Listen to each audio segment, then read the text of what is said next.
Hello there folks, SeKo Starcraft here bringing you an amateur replay. We have Beerweed versus Prime. Oh yes, I have myself a tasty beer, speaking of Beerweed. Roscoe's Hop House Craft Ale, India Pale Ale. I have no idea where it came from, but I enjoy it, so I'm having more. You too, from Mr. Prime. ZvZ on the amateur side, which means that anything is completely possible. And I want to thank specifically Beerweed and his clan, FLO, which is Future Like Ours. I ran into one of their players on ladder who tooled me, just to announce completely openly that, and afterwards, because I was so polite, he decided to introduce himself and say he's part of a clan, want to be part of the clan. I'm pretty unaffiliated because I just deal with anybody's replays, but they were kind enough to send me off a pile, and this one that Beerweed had sent me had some really interesting tactical Zerg play from the amateur side that I thought would lend in well for other amateur players in this position. I'd have to double check again, but I'm pretty sure this was a silver or gold league. One of them ones. Yes. So as we can see right now, nothing but the droning up. I don't think anybody started a production facility of any sort. Well, we only had 14, so of course we haven't. The openings for Zerg are, though extremely pivotal, can sometimes be extremely boring. Whoa. Right, he picked off that drone there. As you can see the little speak. Sometimes it's a bit risky if you go for the drone scout, if you let your drone move in between. You see the pros do it all the time, because the pros know to be able to come back at home and click on a mineral patch and just obviously get their piece out of there. But in this case, as an amateur, I generally just advise people to not run their workers through any type of mineral line. There's not really any advantage to it. The only thing that sometimes works out is you convince somebody to maybe move a little bit too far off and they waste some mining time. On an interesting note, we see that Beerweed, because he's speaking so much, is a little bit behind on his hatch here. And will also be behind on his pool. He's obviously got more workers out right now, and will have a bit of an economy piece there slightly, but because both of his tech structures are behind, that might hurt him. We'll have to see.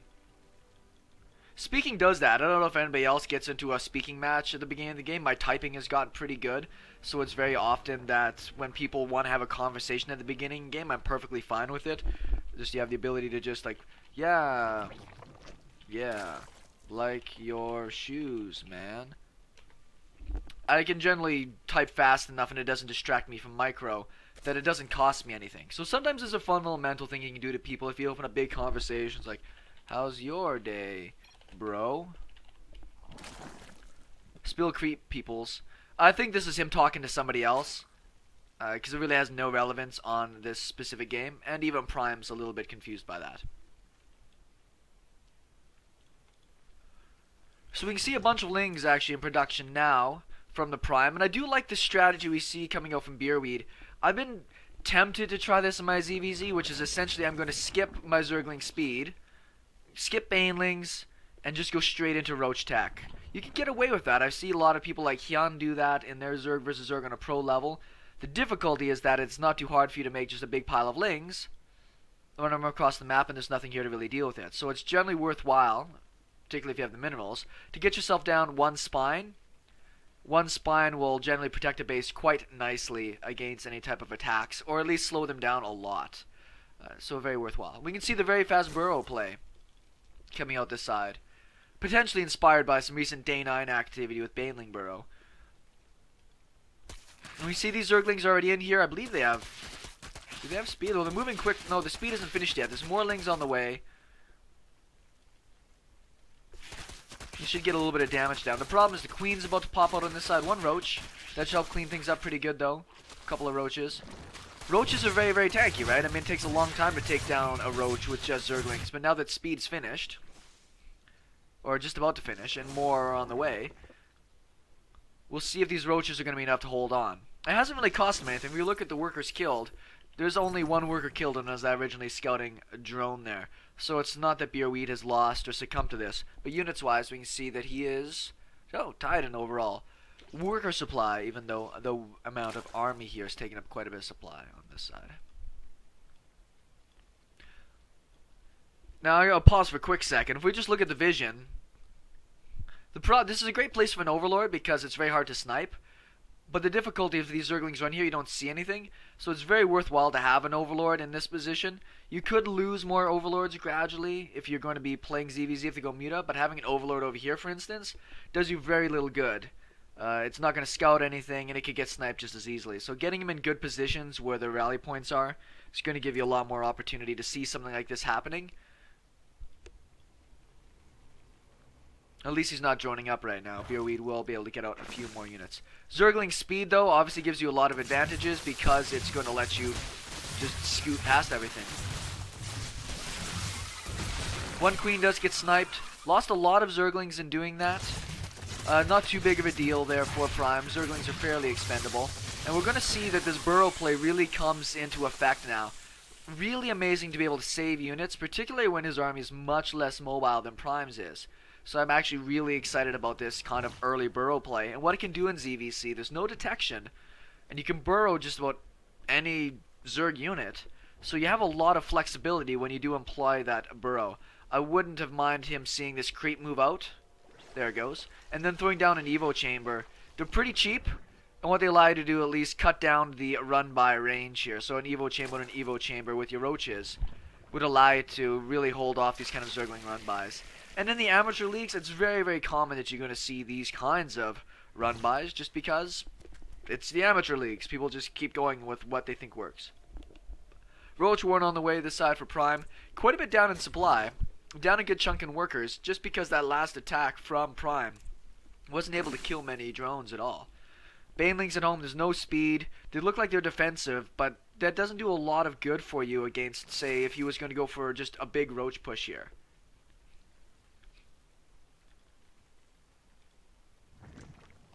Alright, Queen's back in production. Lair's on the way. He's going to have a pretty good lead on his Lair over his opponent, and that's going to let him get out better tech options. Banelings are here. I don't really think the Banelings are very necessary at this point. It'd probably be better for him to get out a faster Lair or an upgrade to deal with the roaches. Something like an attack, that because the attack so fast as a Zergling, if you upgrade that, it gives you a really big boost overall. Once again, we don't see... Now it looks like he wants to consider the wall off now. Getting the Evo chamber down. Actually, is he going Lair on Lair? He's going double Lair. I don't think I've ever seen double Lair. So the Burrow did help for a moment there. But unfortunately, he lets these Zerglings run right by. And I can't blame him too much. We've all been in this point where you think you know what's going on. You think you got the Zerglings. Your control's a little bit off. Happily, he does burrow just about all of his units, so he really doesn't lose much here at all. Roaches still are slow.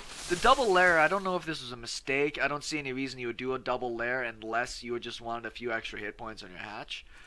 But there's almost no reason to do that in any logical sense. Units-wise, behind on workers, we'll just see a bunch pop out though for Beerweed.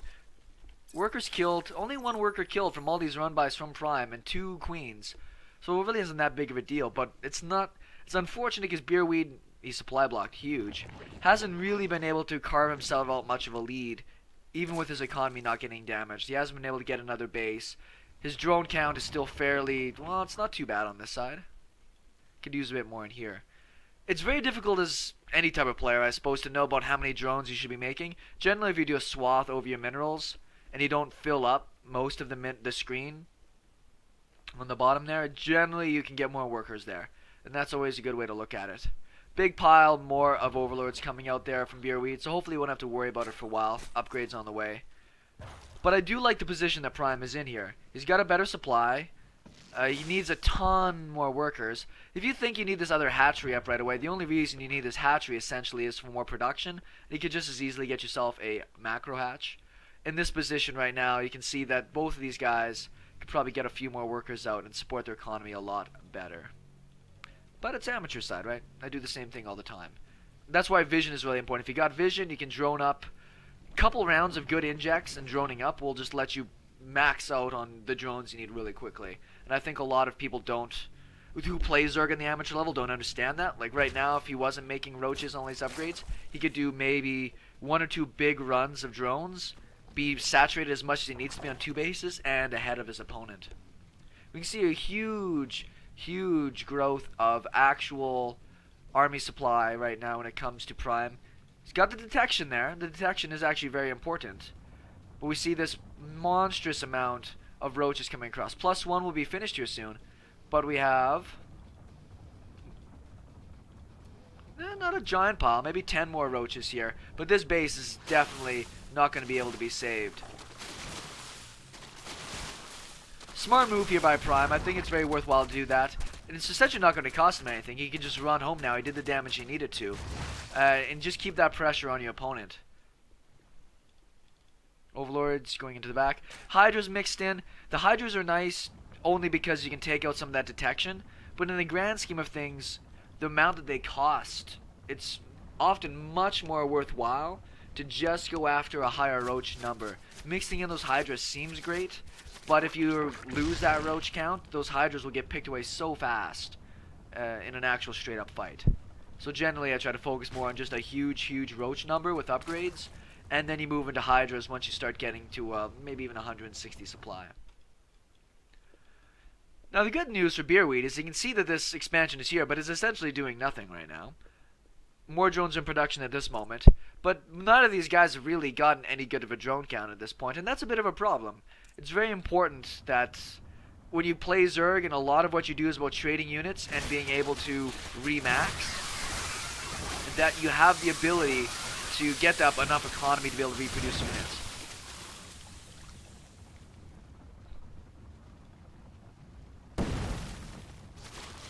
A little bit of a bad rally there from some of these roaches.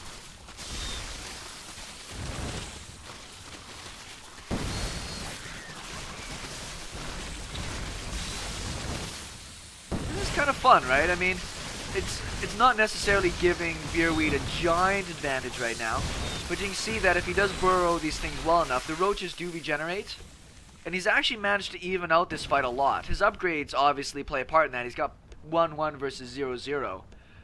But we can see this roach is actually starting to have a bit of an effect here. It looks as though Prime wants to go for a bit of an economy harass there, but Burrow, now there's almost nothing to kill. Zergling reinforcements are getting cut down here. Nice, smart move. These reinforcements don't get lost. And now they come back in for a bigger sweep. There is a bit of a problem here for Beerweed. He does have a lot of spore crawlers up, likely expecting that there was going to be some sort of mutas. We can see that Prime is not used to this kind of play either. Units-wise, big economy lead right now for Prime, but an overall army supply, he's got a lot of catching up to do, so I really like this a lot. If you've got Burrow, though, your roaches regenerate health very quickly, obviously, so it's very worthwhile with these damaged roaches to just burrow, get yourself back up to full health, so that way you can trade more cost effectively. We can see the Beerweed's on a bit of a clock. He does want to shut down this base. And it's just a really good counter. Really smart play. We'll take this base out. Still producing units behind this. Upgrades, like I said, do give him a big advantage. And he even burrows to avoid. And that's the end of Prime. Now, was Prime out of that game? Maybe, maybe not. He still had a better worker count. But the fact that he was so behind on tech, no upgrades, no burrow, and Beerweed was pretty stable on these couple of bases, even with a really, really bad worker count. I don't know if there's a run by. All those workers are not doing anything. If it's still able to give him that really big advantage. And I see this and I think maybe this would be really fun to try. Go for that really early burrow play, just to be able to get these, just to do more effectively with smaller numbers. Deny those run by damages, things like that. Fun game. Really glad that Beerweed sent that off to me. Shout out once again. Future Like Ours, team or clan FLO. And then hopefully we'll see some more replays from here in the next little bit. Thanks everybody for tuning in. SeKo Starcraft, amateur replays, and we'll talk with you later.